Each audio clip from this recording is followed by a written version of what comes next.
Want to program your 1998-2001 Toyota Avalon key fob yourself? It's a straightforward process that doesn't require special tools.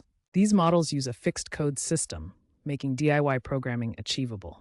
All you need is your key fob, a working ignition key, and your Avalon. The process involves synchronizing the remote static code with your car's receiver module. Keep in mind the signal range is typically 20 to 30 feet, and interference in urban areas might reduce reliability. Aftermarket fobs are widely available and often successfully programmed, but ensure you're in a secure location and watch for potential eavesdropping, as these older systems aren't as secure as modern rolling code technology. Insert the ignition key and turn it to the on position without starting the engine. Then repeat this twice within 5 seconds.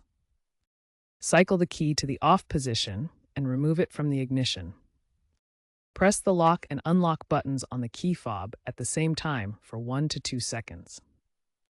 Repeat the process for each additional key fob you want to program, up to the vehicle's limit of usually 3 or 4 remotes.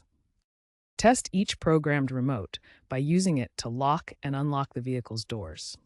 If programming fails, first check that the key fob has a fresh CR232 battery and ensure all vehicle doors are closed during the setup process.